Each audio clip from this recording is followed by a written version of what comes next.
sesibuk-sibuknya itu masih berpikir investasi. Saya boleh sibuk nggak dapat semua hadis Nabi, tapi anak saya mesti mendapatkan yang luput dari saya. Saya boleh nggak mendapatkan semua Quran, tapi anak saya mesti ada yang jadi ahli Quran. Cara berpikirnya siapa yang akan menjadi kebanggaan di akhirat nanti? Di dunia itu semu dunia itu. Jadi sementara aja, nggak pasti sifatnya. Perbedaan status sosial itu hanya istilah-istilah yang disematkan manusia saja. Ini kaya, ini miskin, ya kan? Yang ini punya jabatan, yang ini biasa-biasa. Itu istilah manusia. Toh pada akhirnya semua kembali ke tempat yang serupa. Dan menariknya begini, yang kaya, yang punya jabatan, tetap di akhir hidupnya pengen punya gelar yang sama dengan yang miskin. Atau dengan yang disebut miskin. Maaf, kalau ada orang disebut miskin meninggal, di papan nisannya ditulis apa? Di papan nisannya ditulis apa? Almarhum. Yang kaya juga kan pengen sama disebut almarhum. Iya kan? Tuh. Jadi nggak ada bedanya setelah berpulang itu. Perbedaan itu hanya di amal saja. Itu poinnya. Maka kalau ada yang mengharapkan orang tua, cita-cita membanggakan anak di dunia, boleh-boleh saja. Tapi patut diingat, itu sementara. Anda silahkan sekarang sekolahkan setinggi-tingginya. S1, S2, S3, S4, kerupuk 3, silahkan. Mau dalam negeri, luar negeri, mau di Nagreg, mau di California, mau di Chicago, di Chicago, di Singaparna, Singapura, silahkan. Itu pilihan. Tapi saya cuma mau katakan begini, itu sementara. Dan persaingannya tidak istimewa. Karena jangan pun Anda yang beriman, yang belum beriman pun bisa melakukan itu. Apa yang dikira yang hebat matematika itu anak Anda saja. Anak orang lain pun bisa. Halo? Apa Anda kira yang jago fisika itu anak Anda saja yang beriman? Yang belum beriman pun bisa. Ya. Jadi perlombaannya itu rata semua. Dan gak ada yang istimewa. Saya kadang-kadang bingung ya. Kenapa sih yang di dunia itu terlalu diistimewakan gitu? Mengistimewakan yang hilang itu gak ada kerjaan. Mengagungkan yang hancur, yang sifatnya fana, rasanya biasa. Apa yang mau dibanggakan sih? Dan yang paling menarik tuh begini, ketika meninggal gelarnya pengen sama dengan yang dianggap ringan atau rendah status sosialnya itu. Tadi kalau orang miskin meninggal gelarnya apa? Ternyata yang kaya pun pengen sama almarhum juga. Kalau rakyat yang meninggal di papan nisannya ditulis apa? Almarhum. Ternyata pejabat juga pengen begitu, sama juga. Saya belum pernah dengar nanti kalau saya meninggal tulis gelarnya Almaun ya. Gak ada. Tetap almarhum juga. Jelas ya? Nah, maka yang dipikirkan tuh perlombaan yang sejati itu begini.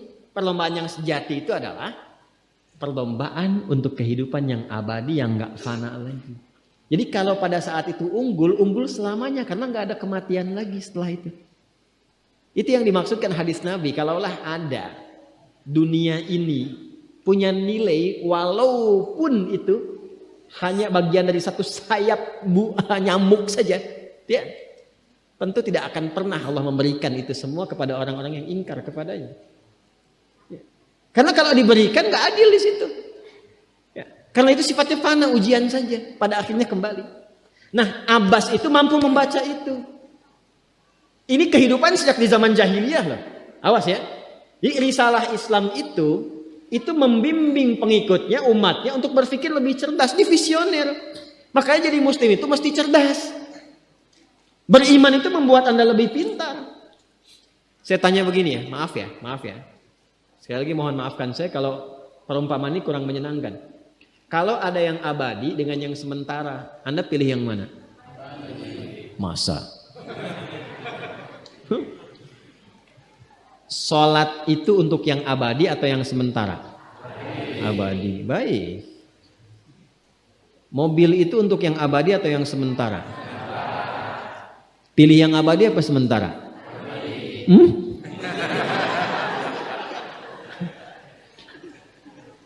Di Kiai itu ada mobil Innova tuh. Siapa yang besok memilih tidak sholat subuh? Pilihannya pilih Innova atau pilih sholat subuh? Yakin? Kalau saya pilih Innova dipakai untuk mengantarkan sholat subuh. Nah, itu lebih bagus. Ya.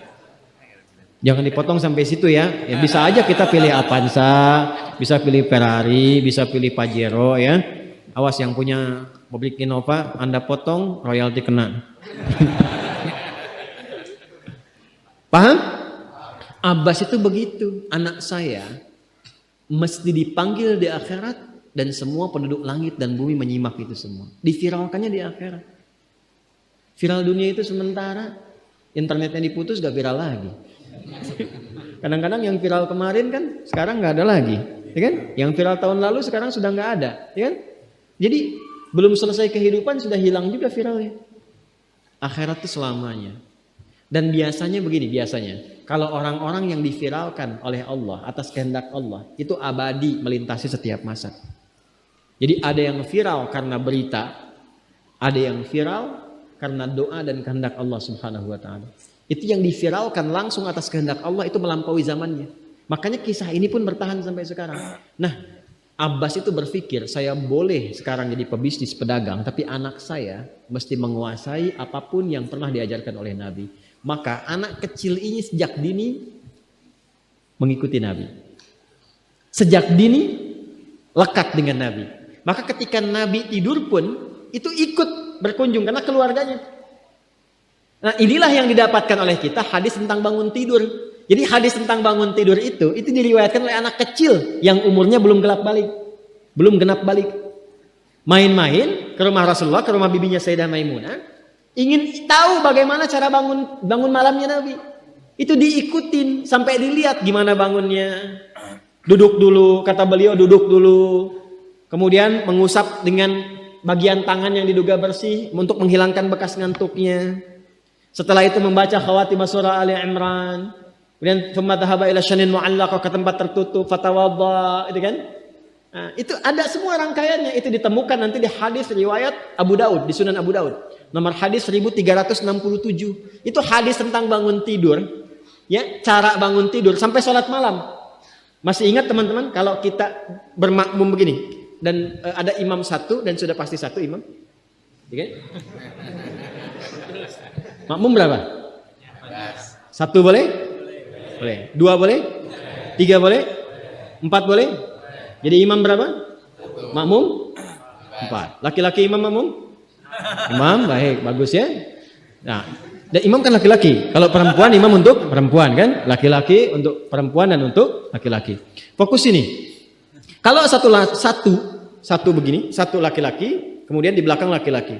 Ini kan posisinya boleh sejajar kan? Ya kan? Yang imam ini, makmum ini kan? Tadinya di belakang, tarik begini sejajar. Ini yang meriwayatkan anak kecil yang belum balik itu. Itu riwayat Ibnu Abbas. Satu paket. Termasuk sholat, kemarin kan kita tarawih kan? Sholat malam. Yang dua rakaat itu kan? Ya, sholat malam yang sampai 11 itu, tambah khafifatain 2, itu riwayatnya ini. Yang sholat tahajud malam yang 11 rakaat, tambah khafifatain 2, ini riwayatnya ini. Tutup dengan witir 1 rakaat. Itu anak kecil yang meriwayatkan. Dan tahukah Anda?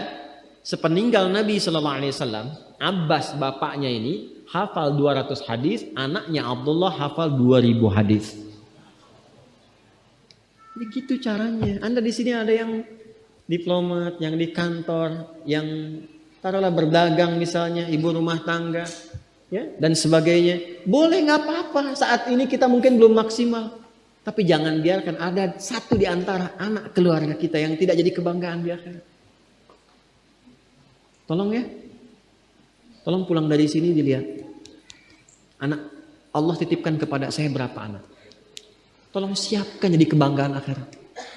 Satu aja jadi ahli Quran. Untuk pelita di rumah tuh, penghilang kesedihan, penghilang kegelisahan, mendatangkan semangat. Itu demi Allah saya katakan, gak ada yang paling indah kecuali saat ayah pulang ke rumah. Tiba kemudian dia melihat anaknya yang kecil sedang murajaah. Amma yatasaalun, bahkan surat yang bapaknya sendiri belum hafal. Jangankan pulang ke rumah, Anda sedang mau rapat, dikirimi video anak Anda 3 tahun membaca surah Al-Ikhlas, itu hati tenang. Itulah Quran. Itulah Quran. Maka belajar dari Ibnu Abbas ini, apa yang terjadi? Ketika orang tua mampu memfasilitasi anaknya demikian, sekalipun orang tuanya tidak mencapai apa yang diraih oleh anak, tapi orang tua mewarisi setiap pahala yang dihasilkan dari anak itu. Karena itulah setiap hadis yang diriwayatkan oleh Abdullah kecil ini, Ibnu Abbas, maka semua doa tersambung bukan hanya untuk beliau tapi juga untuk keluarganya, untuk orang tuanya. Karena itu kalimatnya bukan radhiyallahu taala anhu tapi anhuma, untuk Abdullah dan